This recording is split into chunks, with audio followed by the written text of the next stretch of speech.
Yo guys, what is up? Max in our first Descendant video, and today we're going over the best reactor farms of the week. It's actually been quite a while since I made one of these videos. I do apologize about that. I was like moving and had internet issues, and now we're finally back to the setup so we can get back to making this kind of content. But we've got some pretty awesome spots this week. Hope you guys enjoyed the video. Let's get right into it. There are some incredible farms this week that are very efficient in great locations for great reactors. However, one thing to note is that they did implement a new system where there are now permanent farms. For example, you can always go, if you want a non-attribute fusion reactor, you can always go to Hagios and go to the Dune base. The issue with this is that it's dropping for all rounds, and some of these farms, not all of them, will overlap with the weekly farms, where even though the weekly farm is for said character with said rounds and said reactor, you're still going to be getting some random reactors because of these dedicated spots. I do think that this is a bit of an issue, definitely something they need to look into, and definitely something that would be made better by the reactor changes that are hopefully coming soon. But I did want to point it out, if you're farming for the god tier bunny reactor this week and are getting some Ajax reactors, then you'll probably know why. But I will have a link in the description if you want to check out this spreadsheet so that you can know where some of the more permanent reactor farms are if you have a other thing that you would like to farm. Our first reactor to farm is actually the God Roll Freyna reactor, which is toxic tech with special rounds, ideally looking for a secret garden mounting. Secret garden is Freyna's perfect pair, and you're going to be farming that in Agna Desert Mirage Stone. Now, in Mirage Stone, you have two options for farming, in my opinion. You have Commanding Ground, which is barrier deactivation. You can kind of just run around in a circle. You bring Valby, you bring Freyna, you bring Bunny, you kill a bunch of enemies, and this is pretty great for reactor farming.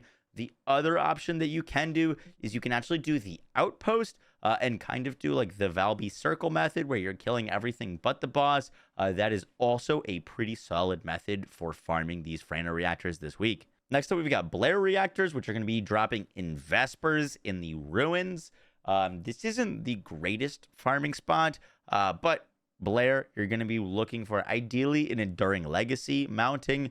For mobbing with Blair, Blair still actually goes for skill crit. So crit chance and crit damage rolls are fantastic on him. You can go for boost ratio. You can go for cooldown. There's a lot of options. For mobbing on Blair, or for bossing, you'd definitely want damage to Colossus with a boost ratio is probably what I would go for. But in the runes, the mission that you're going to want to rock for is the Courtyard mission. This is an extermination mission. This, of the options there, is my favorite. You can get a fair bit of reactors, but it's definitely not the best farm. Our next spot is in Vespers. This is going to be for your non-attribute tech special rounds weapons. Once again, this is for Secret Garden, and ideally, this is where you're going to be farming for Ajax. Ajax absolutely loves the Secret Garden.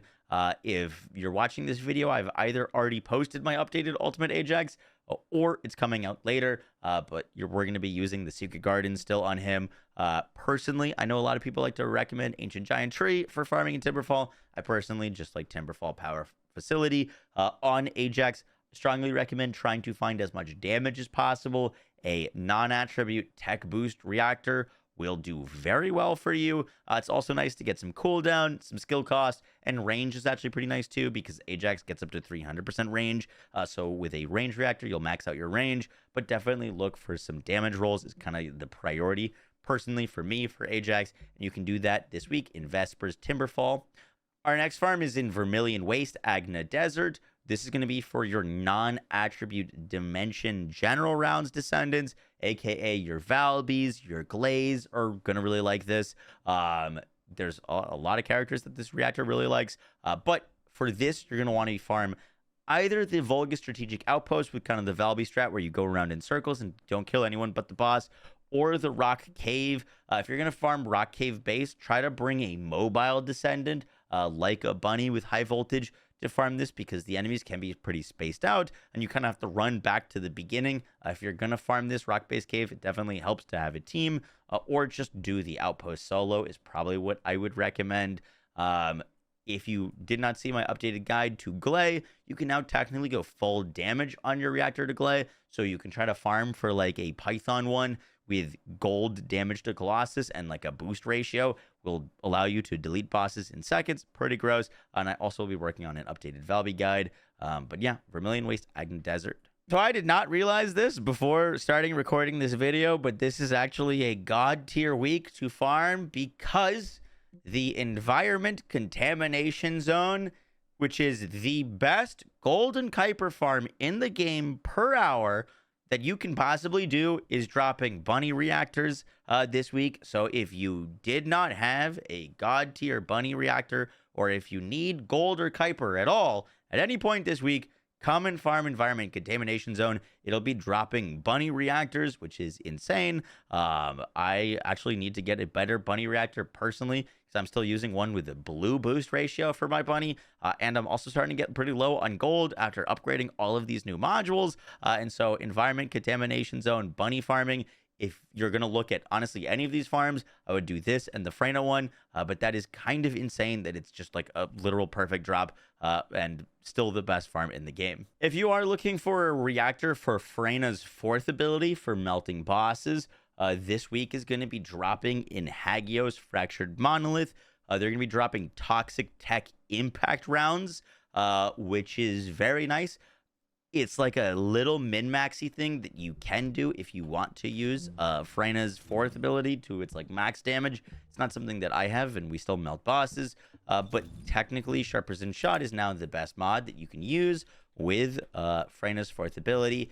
And if we look at the Sharp Precision Shot that is for impact rounds, it procs every 0.8 seconds at base, versus for special, it's 1 second. And for general, it's 1.5. When you're fully upgraded, this is, I think, a 0.4 every second you get a stack, versus like general rounds is 0.5 every second. So if you don't have a bossing Freyna reactor and you are trying to min-max a little bit, it doesn't matter what impact weapon you roll for. You're just going to want an impact weapon with damage to Colossus and boost ratio. It's going to be your god tier Freyna thing, and you can farm that in the Hagios area this week in Fractured Monolith. Unfortunately, there's not a lot of great spots to farm here. Your only real good option, in my opinion, is the Runes modification base. But that is, if you're looking to min-max on Freyna's 4th ability, that is a farm that you should look for. Our next farm is in Hagios at the forward base. This is going to be dropping you Hailey reactors. If you haven't gotten a sniper Hailey reactor with either a piercing light or afterglow mounting with damage to Colossus and boost ratio or crit damage, this is a great week to go find one. You're going to want to run Broadband Fleet Beacon. There's not a lot of great farms in this area. This is kind of really the only good one to do. And Hailey, obviously, still incredibly powerful. And she just got her new Transcendent modules. We'll have an updated guide for them. I'm going to be honest with you, the new Transcendent modules for Hailey are not all that amazing, but they are slightly better than what she had been working with before. So we'll have that updated Hailey guide out. Guys, that's going to do it for the video. I hope you enjoyed. There are a lot of great reactor farms this week. Obviously, you know, they implemented the new thing where there are like permanent reactor farms that you can go do. But, you know, some of these are actually better than the permanent farms. So if you're looking for reactors, now's actually a pretty good time to go get them. Hope you guys enjoyed the video. Catch you on the next one. Take care. Peace.